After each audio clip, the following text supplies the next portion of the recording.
ما میگیم که دختر افغان حق تحصیل بده، چرا نمیدی؟ دکتر صاحب محترم هر چیز به این چیزا رد نداری. چرا صدای ملت نمیشنوی؟ چرا صدای 7 میلیون که در کابل نمیشنوی؟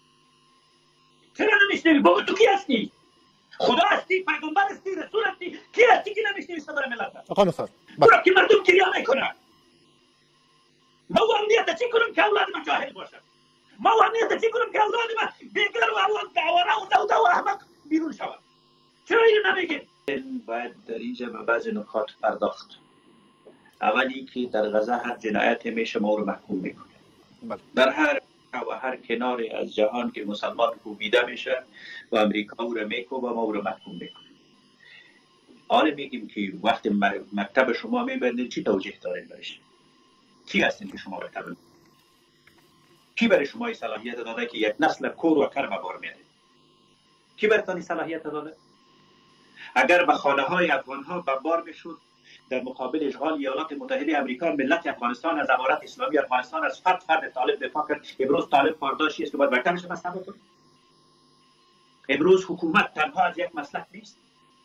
امروز 55,000 نفر، شما میگید که 5,000 نفر مامور کار میکنه، 5 روپیه هم صلاحیت نداره.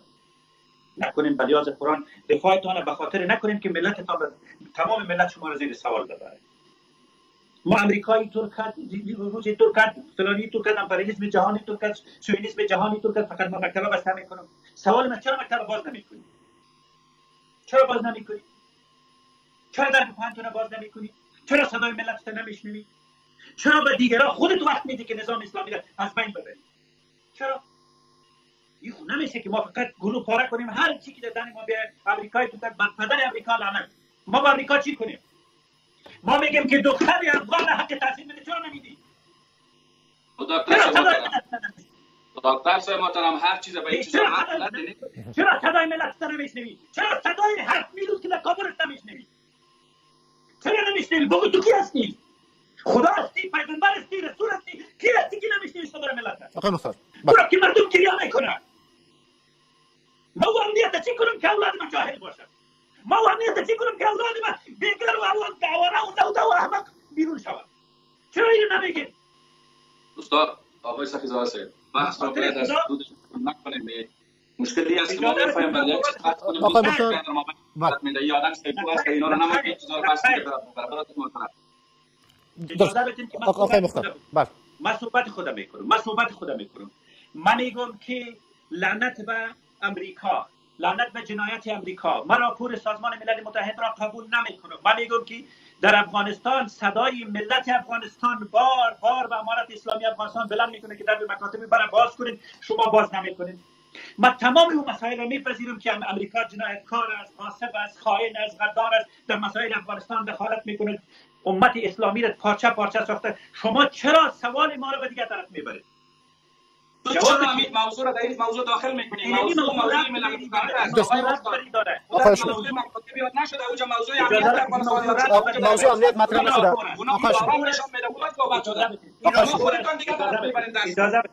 اجازه بدین. آقا هاشمی موضوع در کجا هست؟ پرزنتر از این برنامه موضوع در کجا هست؟ آقا هاشمی موضوع بحث حقوق بشر و ویژه حقوق زنان است. شما راپور خواندید؟ ما راپور اینا خودشان همین راپور که ملل متحد داره به این اساس صحبت میکنه.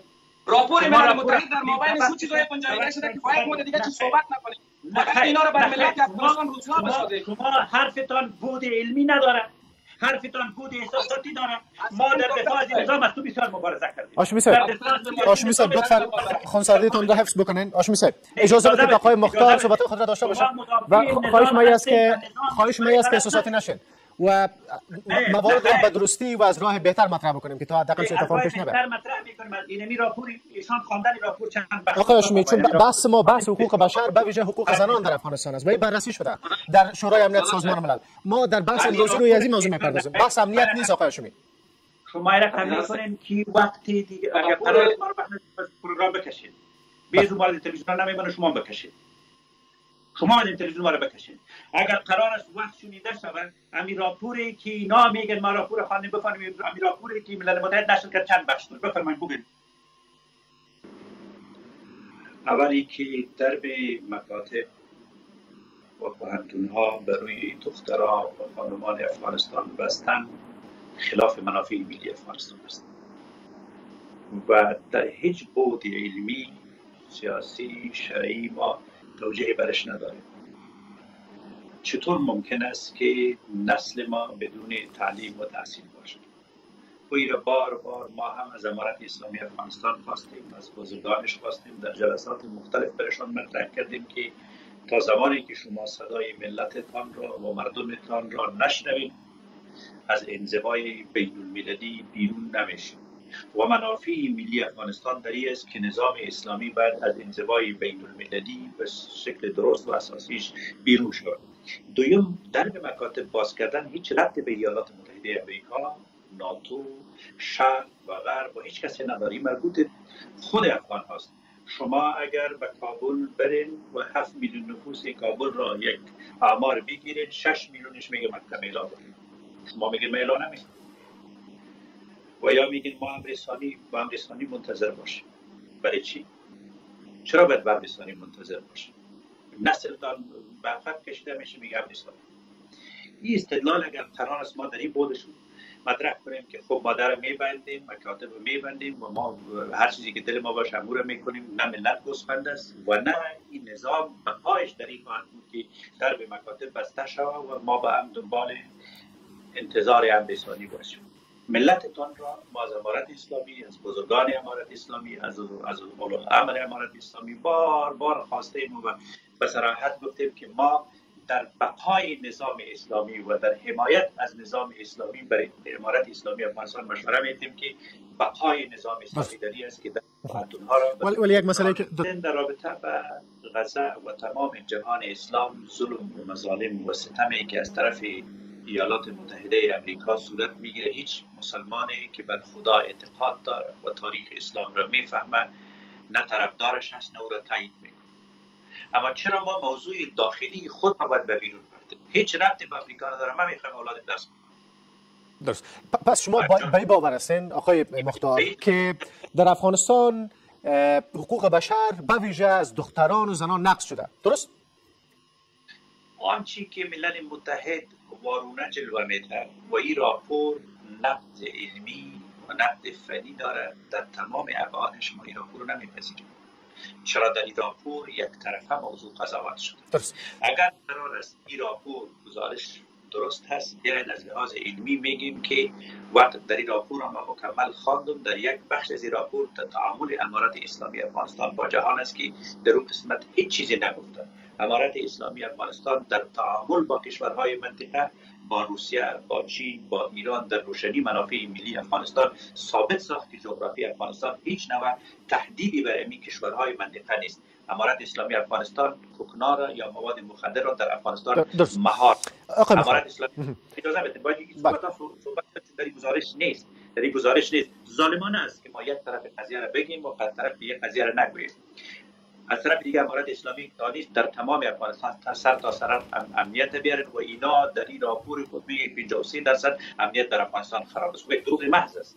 به این لحاظ ما از سازمان ملل متحد میخواهیم و از کسانی که در طرح چنین راپورها قدم برمیدارند، قلم میکشند، ضرورتی است که تصویر افغانستان یک کشور بحرانی در جهان نشان ندهند. ما در رابطه با سیاست متوازن و بی‌طرف با چینایی‌ها و روسیه که امروز روسیه و چین هم در سازمان ملل متحد در یک بخشش امارت اسلامی را دولت خطاب کردند. به این صورت ما نمیتونیم بگوییم که تنها دنیا غرب است. اما چیزی که در رابطه با تعلیم و تحصیل است، اون صدای خود افغان هاست، صدای مردم آقای مختار درست. در خصوص همین موضوع باز شدن مکاتب و افغانتون ها، آیا میپذیرین موضوعات دیگری که شما اشاره کردین اونا درست، ولی بحث حقوق بشر و محدودیت هایی که بر زنان و دختران وضع شده و در گزارش شورای امنیت سازمان ملل آمد، در میپذیرین در خصوص زنان و دختران در افغانستان؟ ما میپذیریم که امارت اسلامی افغانستان کمی‌ها و کوتاهی‌های خود را دارد، اما به شکل مطلقش نیست. به این صورت که گزارش سازمان ملل متحد را در رابطه با افغانستان بی‌طرف نمی‌دانیم. قسمت زیادی از این راپور را کسانی تهیه و تدارک دیدن که در میان ما کار میکنن، برخلاف افکار نظام اسلامی سالها اینجا مبارزه کردن. از کسانی که در میان ما کار میکنن چی توقع به دست میاریم؟ چی توقع از اونا داریم؟ آیا اونا به یک فکر اسلامی منتج هستند؟ اونا یک افغانستان واحد میخواین؟ به این صورت ما نمیتونیم به گزارش بعد از گزارش را روش بحث بکنیم. میتونیم به این اصل بر بگردیم. اصل اول، مردم افغانستان در مکاتب را به روی دختران خود باز میخواین. یک، مردم افغانستان میخواین که امارت اسلامی افغانستان به اجماع ملی بر بگرده و به نفع افغانستان است. مردم امارت اسلامی افغانستان از امیر خود، از قائد خود، از مجاهد خود، از سالار خود، از شخص میخواین که برادر میاد فرمان امر ثانی تو چی وقت تطبیق میشه؟ مردم باید چی بکنه؟ این سوال است که مردم از ملت از ما میپرسن. ولی آقای مختار، شما پیشتر گفتین که باز نشدن در مکاتب و پانتونها خلاف منافع ملی است، درست؟ و گفتین که من میخوایم دخترم درس بخونه. این صحبت ها شما چه معنی میتونه داشته باشه؟ پس تایید میکنین که امارت اسلامی نقض کرده حقوق بشر به ویژه حقوق زنان و دختران در افغانستان؟ اجازه بدین اول تعریف از منافع ملی یک کشور را در اینجا داشته باشیم. قبل از همه به امارت اسلامی افغانستان ضرورت است که تعریف از منافع ملی افغانستان را داشته باشه. تعریف از منافع ملی افغانستانی است که زمان مکاتب را بر روی دختران افغانستان میبندی، نسل کور به بار میاره. زمانی که میگی من به ثانی میتون مردم نمیفهمه چی بکنن. به این صورت ما یک مثال عمومی براتون دادم که اگر ما در مکاتب رو به شکلی که هست یعنی ببندیم، منافع ملی افغانستان هم گم است و هم به ضرر افغانستان است. بهتر است امارت اسلامی افغانستان فاصله‌ای که میان مدرسه و پوهنتون است برداره. تشکر آقای مختار. هاشمی صاحب، مردم میپرسه و آقای مختار هم روی از این موضوع پرداخت که باز شدن درب مکاتب و پوهنتون ها چه ربطی به آمریکا داره، چه ربطی به امپریالیسم داره و چه ربطی به غزه داره و مسائل دیگه؟ برادر محترم، ما در این بحث که است بر اساس راپوری که روزنبرگ است که بلا است که او برش ملل متحد ارائه کرده بر اساس اونها صحبت میکنیم. ما وقتی مسائل داخلی رو در یک موضوع دیگه قد میکنیم باید در اون مسائل ما شخصا یک برنامه بگیریم صحبت بکنیم. ما هیچ مسائل را باید سوال کنیم. من این سوال بکنم که چرا برادرای مبصرین ما هر گپی که در امریکا و ملل متحد میشه چرا این مسائل داخلی رو ربط میدن؟ ما در یک مسئله شما برنامه گرفتیم که راپوری که در ملل متحد ارائه شده آیا واقع بینانه است یا نه؟ ما این رو باید تحلیل بکنیم که اینا واقع بینانه راپور میدن یا دروغ میگن. یکی دوم وقتی که همین چیزا رو ارائه میکنن که وقتی ما صحبت میکنیم در مسائل بین‌المللی صحبت میکنیم، ما چرا مسائل داخلی ملت افغانستان میگیریم به اون ربط میدیم؟ پس این است که ما باید تو نکنیم گفتن مردم میگه در آب خط باید ما این نگیریم. ما مهم گپی است که امروز که ما وقتی اینجا در تلویزیون صحبت میکنیم صحبت ما خاص به راپوری که از معاونیت یوناما اونجا تقدیم شده سر از صحبت میکنیم. درست. و در گزارش اومده. بله آقای هاشمی، این راپوری که تقدیم شده گوش کن. این راپوری که تقدیم شده کلش مغرضانه است. 100% دروغ است. امنیت افغانستان 1% هم الحمدلله خراب نیست. اگر باشم 1%، 2%، 5% در تمام دنیا این کار میشه. اینجا الحمدلله در افغانستان ثابت سر خانه های مردم بمباری میشد. اینجا خارجیات داخل خانه مردم در میومد، خواهرای ما رو میکشت، خواهرای ما رو میزد، برادرای ما رو بندی میکرد، در گوانتانامو تا بگرام انتقال میداد. امروز نه روز اون نیست. فساد گسترده مالی و اداری و اخلاقی در 20 سال گذشته در افغانستان وجود داشت. کجا بودی راپورهای ملل متحد؟ بدون شک. بله آقای هاشمی، ما احساس مسئولیت میکنیم. ما میفهمیم که ما مسلمان یک وجود هستیم. ولی ما خواهری که در غزه است، خواهری که در افغانستان است، خواهری که در تاجیکستان است فرق نداره. ما اینجا از اسلام از مسلمانان دفاع میکنیم. ما حقیقت میگه وقتی که همینطور ملل متحد دروغ میگه، همینطور در راپورهای خود دروغ زیر سیاست‌های آمریکا میآید، کلی چیزا را اشتباهانه راپور میده که وضعیت افغانستان هم مثال گپ خراب نشون بده، وضعیت مردم افغانستان هم خراب نشون بده. هیچ امنیت بگه نیست. ما مجبور هستیم از این دفاع بکنیم. بس امنیت نیست. وقتی که ما صحبت میکنیم خب بر اساس صحبت‌های ملل متحد میکنیم دیگه. ما چرا این کارو بکنیم؟ درست. آقای هاشمی، اجازه میدین که من سوال خود را داشته باشم؟ بله. در این گزارش در مورد حقوق زنان ابراز نگرانی شده و بیشتر گفته شده که بر زنان و دختران در افغانستان محدودیت وضع شده. گوش در هر حدودی، در هر دولتی، در هر دینی، در هر رواج‌های بود چیزهای هست در دنیا که اونا به اصطلاح به اساس مسائل سیاست‌های داخلی خود بر مسائل چیزهای داخلی خود عمل میکنند. در خود منشور ملل متحد نوشته است که در سیاست‌های داخلی کشورها باید دخالت نشود. من یک سوال میکنم، همین در غزه که میشه آیا در روی زمین است یا نه؟ این حقوق بشر است یا نه؟ این حقوق زن است یا نیست؟ این حقوق طفل است یا نیست، یا فقط حقوق طفل حقوق زن در افغانستان وقتی که شریعت اسلامی جب تطبیق میشه، وقتی که یک نظام اسلامی میاد، وقتی که جزایر قدرت از بین میره، وقتی که جغرافیای افغانستان کنترل میشه، وقتی که بر اسلام مسلمانان خدمت میشه، در وقت باید اعتراض بشه. اگر اینجا 20 سال در افغانستان جنگ بود، خانه های مردم در داده میشد، بمباری میشد، با صدها نفر شهید میشد، او وقت بیخی گل گلزار بود، هر چیز جور بود. پس برادران محترم باید ما یک چیز را بفهمیم. سفیزاده صاحب محترم، ما صرف به این اساس از این راپور صحبت میکنیم که مردم خود بفهمانیم که این ملل متحد، امریکا، امپریالیسم جهانی اینا دروغگوی هستند، اینا فریبکار هستند، به اساس منافع ملی خود فشارها را سر دولت‌های اسلامی میارن. یکی دوما یک جنگ جهانی علیه اسلام مسلمانان شروع شده. اگر با توپ تانک بشه تو را بمباری میکنه، مثل 20 سال که در افغانستان ایجاد جنگ کردن. اگر با جنگ فکری بشه سر تو اعتراض میکنه، اگر جنگ اقتصادی باشه پولایت منجمد میکنه، اگر با هر نوع جنگ میدیایی باشه دروغ از پشت بسته میکنه. اینو باید ما مسلمانان بفهمیم. مسلمانان باید بیدار شوند، نباید هر چیز به همراهی تو چیزای بسته کنه که ملتی تو رسو تو رسیا یا از غم ما شما مردن ملل متحد. من شما یک سوال میکنم، آیا راستی هم در افغانستان 50% امنیت خراب است؟ اینا خما تو مثل یک شهروند واقعی عادی که در افغانستان زندگی میکنیم میفهمیم که چقدر امنیت پیش رفته و چقدر بی امنیتی است. ما خودمون نمیفهمیم، مردم افغانستان احساس نمیکنن، مردم افغانستان اینجا نمیگرده، زندگی نمیکنه که از سابق خوب شده یا حالا خوب شده.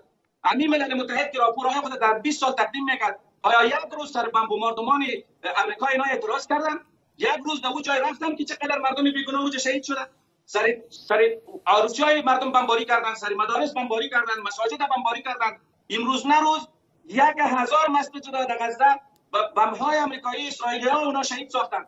تشکر. کسی پرسان شکست که جای عبادت در حقوق بشر، جای عبادتگاه انسان‌ها محترم است، باید در جنگ زده نشود. کی اعتراض کرد سر جنوب؟ وقتی ما که از غزه صحبت میکنیم ما خود مسلمان میدانیم، ما مسلمان هستیم، ما درد مسلمان برای ما درد است. اگر ملل متحد راستی هم از غم حقوق بشر مرده، امروز نه روز ما رو نشان بده که حقوق بشر در غزه کدام جای رسیده.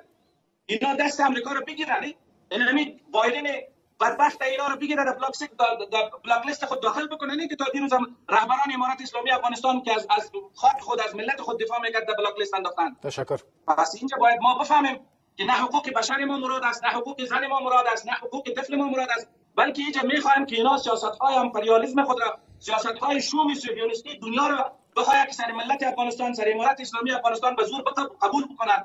دیگه هیچ مقصدشان هم نیست. تشکر. شما خودتان من میگم دکتر حاتم مختار میگم قرارداد اتفاقی سیدا خودت خبر دارید در ملل متحد در سال 1979 اینا را قرارداد در ملل متحد پیش شده و حال 90% دولت‌های دنیا اونا را امضا کردن. آیا شما این مشوره را به امارات اسلامی افغانستان میدین که سیدا قبول کنن روی ملل متحد؟ تشکر. راه حل قضیه افغانستانی است که امارات اسلامی افغانستان و مردم افغانستان احترام بگذارند. راه حل قضیه افغانستانی است که امارات اسلامی افغانستان صدای مردم را بشنوه و در مکاتب را به روی دختران افغانستان باز بکنه. راه حل افغانستانی است که آنچه که ملت افغانستان بشنوه اولوالامر و زعمای امارات اسلامی افغانستان به او احترام بگذارند.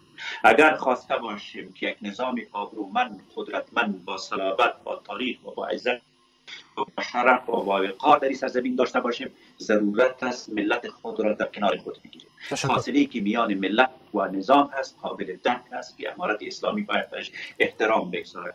یک بار دیگر میگیم هر جنایتکار غربی را ما توجیه نمیکنیم، راپورش نمیپذیریم، اما صدای ملت را شما هم نمیشنوید و اگر صدای ملتتان را چنین که هست نمیشنوید، تاریخ ملت افغانستان و شما نیز پرسان خواهد کرد که 1000 روز از را بستین و پاسخ هم به ملت نمیدین و هم فرصت تمام است.